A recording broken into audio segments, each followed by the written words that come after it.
everyone. Thanks so much for joining me. In this video, we're going to work on lunge and some variations of lunge. High lunge, low lunge, straight leg in the front, back, bent knee. We'll work on different things. It'll be quite challenging, and some helpful props, maybe a couple blocks, a blanket if your knees are sensitive, or you can always fold your mat. You can double up your mat underneath your knee.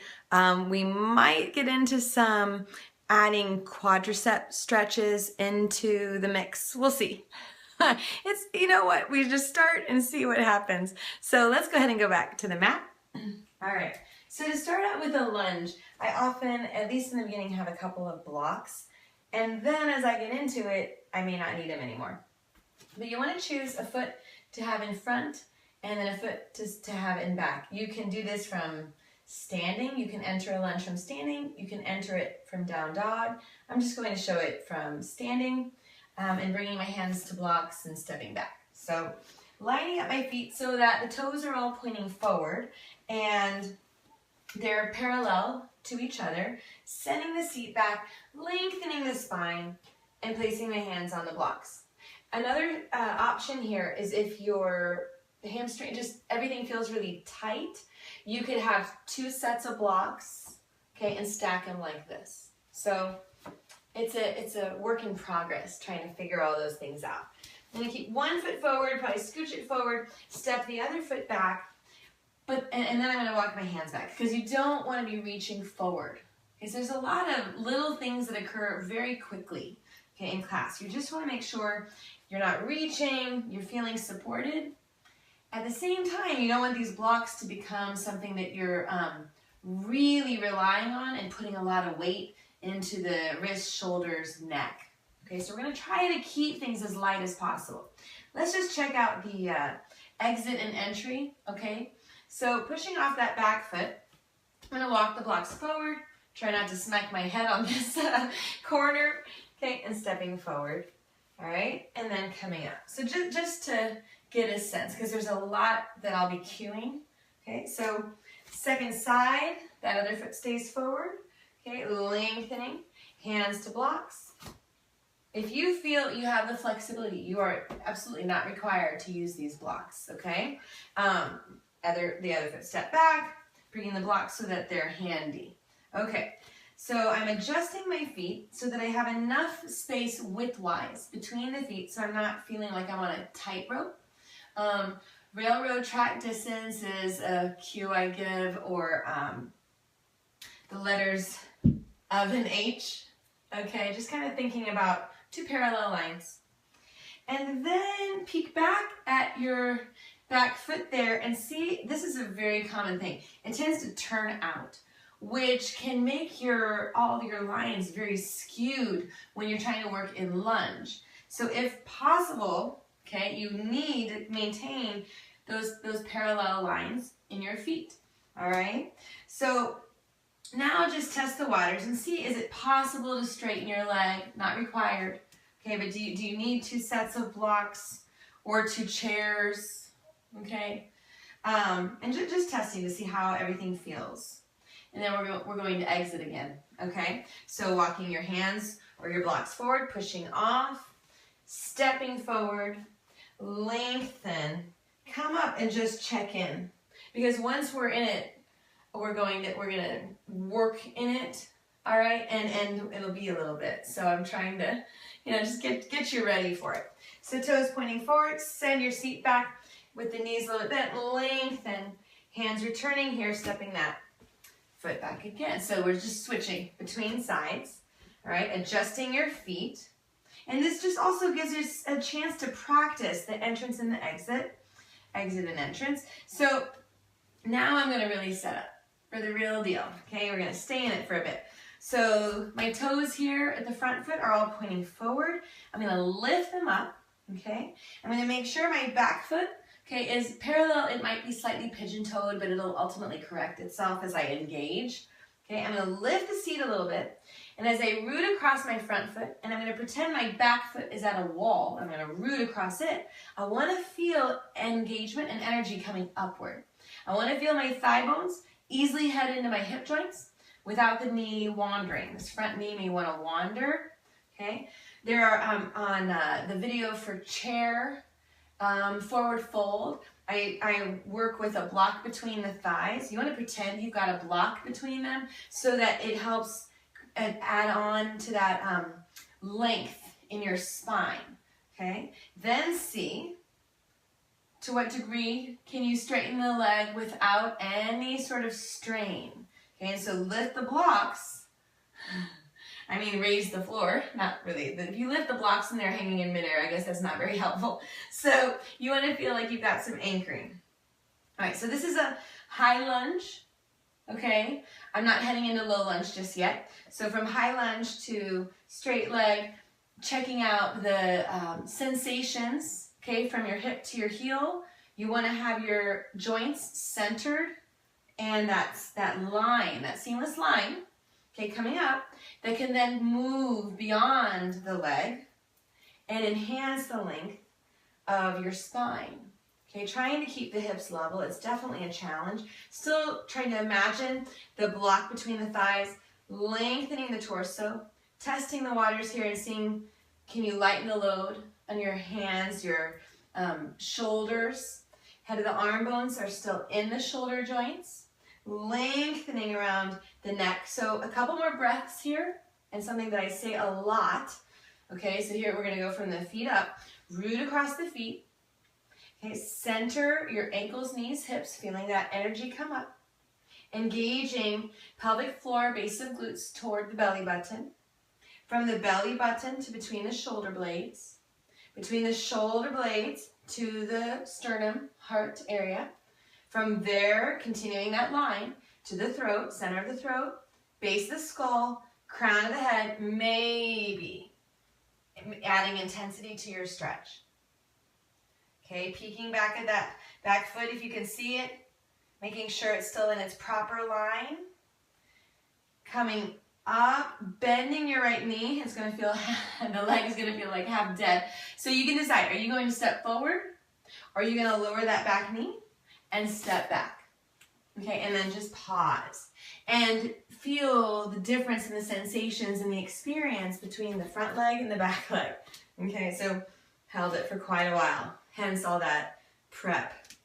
Okay, so we want to lengthen the feeling. We want to lengthen the muscles, okay, in the legs, but not at the expense of any joint nor the spine. Okay, so we don't want to stretch, and I show this in forward fold in the forward fold video, but we don't want to get a stretch in the back of the legs, and yet the spine will be like this. And I don't want to feel a stretch in the back of my legs and really have it isolated around any particular joint, because that doesn't feel good either. You want to try to distribute the experience as evenly as possible. Okay? All right, so other leg. I'm going to turn around, but I'm going to do the other leg. If you've seen other videos, sometimes I get confused when I turn around. I'm afraid I'm going to do the same leg twice. I do not know why. Anyway, so 1 foot in front, 1 foot back. We're railroad track distance apart. You have the supportive blocks if they're helpful, and then just getting a sense, okay, do you have the right distance for you? What's happening with your shoulders? Okay, but the front toes are pointing forward, back foot, we're trying to keep it parallel. It can get kind of stubborn, have a mind of its own. Make sure you're not reaching forward for those blocks, okay, if you're using them. And then bending the knee, lifting the front toes and rooting across the foot till you get that sensation, okay, of upward engagement. Okay, nothing's stopping. So you have this continuous flow. The back leg, you can pretend that back heel, is at a wall, all right? And then if you root across that heel, you want to make sure that the ankle feels good, the knee feels good, and that you can pull the thigh bone up into the hip joint, squeezing that imaginary block between your legs, adding to the length in your spine. And then seeing, is it possible? Do you need additional support? Do you need chairs? Okay, what can you do to straighten the leg as well as enhance the length of the spine? Okay, so breathe into this, head of the arm bones and the shoulder joints, lengthening. we often get stuck looking forward. We're stressing the neck. We're so used to it, you might not even know that it's happening. Okay, but if you can, and feel this, tuck the chin. Go exaggerate it the other direction, and then you'll probably be motivated to find that right placement for your chin. Okay, and then connecting with that line again. So rooting across the feet, feeling your joints center and lift, finding length all along the spine, engaging base of glutes, pelvic floor. Try to make sure my hips are level. Okay, base of glutes, pelvic floor toward the belly button toward between the shoulder blades, from shoulder blades to the sternum, from the sternum to the center of the throat, to the base of the skull, to the crown of the head, staying exactly as you are, or increasing the intensity. Breathing. Again, this is an opportunity for me here to peek back at my foot. So my foot wants to exaggerate the internal rotation. So I have to really work on keeping it neutral. And then coming up midway, bending your front leg, potentially, just lowering that back knee down and stepping up. So there's high lunge. A lot of work. Every pose is a lot of work. Okay, I don't think for me there's any easy pose. There are some poses that just my body just feels like it's easier to enter and be in. This happens to be in the category of hip stabilizer, so of course for me that's harder. All right, so now just showing a transition from high lunge to low lunge with the same options to straighten the front leg. And this is where, with the low lunge, your back knee is going to be down on the mat. So really make sure that you have the support underneath your knees where you don't feel compromised. Okay, so you can start with this on your knees and then have blocks handy again. Okay, you decide. For this, I'll probably not need them. Okay, so just choose a foot. Whoopsie. Bring it forward and have your toes pointing forward. Now, something with this, I position this with my knee having the option to go forward of my ankle. Here's the difference. In a high lunge, your hip is at the level of your knee, or your hip is higher than your knee. Okay, in our high lunge. Therefore, I don't want my knee to go beyond the heel. Okay, I want it stacked. All right, but when I lower the height of my hip, there's no longer weight pressing into the knee. So you have more options here as far as the distance between your front foot and back foot are concerned. Okay, you just want to keep this foot on the ground. If you have it too close, the heel will pop up. Okay, so you want to find that placement where you feel like, okay, I can get a good stretch. The stretch is going to be in the back thigh, the quadricep of the back leg, and into the hips. All right, so we're just going to visit this a little bit. One thing that I really do to keep the stretch out of the groin of the back leg is this little thing here. So I'm going to transition from a high lunge to a low lunge. Okay, so I'm first starting out stacked, okay, knee over heel or proximate. Okay, with my back foot, toes tucked under, I want to internally rotate that back thigh, really direct the thigh bone up into the hip joint. Okay, engage my inner thighs like I'm hugging a block, and engages my glutes, lengthens the torso. And then as I lower my knee, I feel a really good stretch in the quadricep of the back leg. That's the front of the thigh. Okay, and then I can release any tension in my shoulders and neck. I'm still keeping the line, hip, knee, ankle. Okay, lengthening the torso. There's no pinch anywhere. I really can feel a stretch from the back leg all the way up. You might explore, I love those back bends. There's also, you can get a deeper quadricep stretch by bending this back knee and taking a hold of the foot.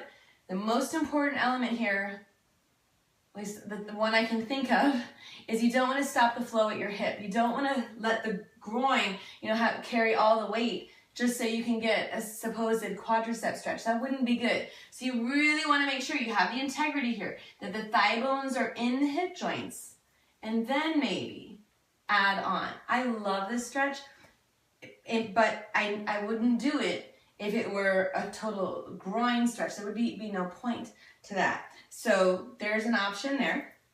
There's also half split, and that just is sending, so it's just straightening the front leg. Okay, so it's just sending the seat back. You could keep your foot in this position or flex it. Okay, you're still looking for the thigh bones to be in the hip joints, the ankles, knees, thigh bone in the hip centered. Okay, so you have that center line.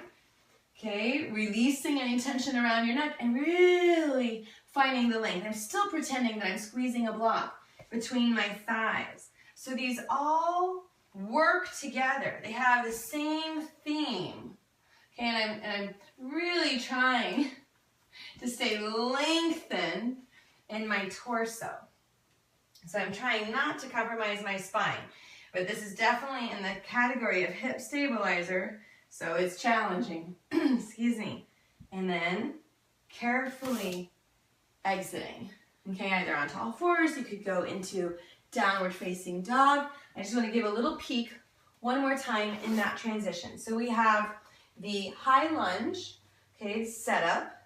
All right, so hands on blocks, knee over heel, okay, back foot, toes or tucked under. So in high lunge, it's an opportunity to get that back thigh bone, okay, up into the hip joint, okay? And so it's snug in the hip joints. You can engage the glutes, lengthen the torso, and then as you bend your front knee and you allow the back knee to lower down with whatever distance between the feet, okay? It's not an isolated groin stretch, okay? It's a quadricep stretch for that back thigh muscle, okay? Staying with this, I'm not dumping in the groins, okay? So I'm not gonna let my weight settle. I'm still defying gravity, okay? Finding that length and space, potentially back bend, potentially the quadriceps, that added quadricep stretch, and you could retract with one or both hands, and it doesn't really matter which one, okay? Heading back into the half split. I like this variation with the foot down because then I get an additional stretch in the top of my foot. But you could do it either way, okay? But you really want to make sure everything's centered and that you get length, okay? An additional stretch. I'm still squeezing an imaginary block between my thighs. And there we go, careful release. So high lunge, low lunge, half split, some variations. And you could certainly take that into split, but I don't think I'm going to show that on this video. So I hope this is helpful, and I would love to hear from you. Have a great day. Namaste.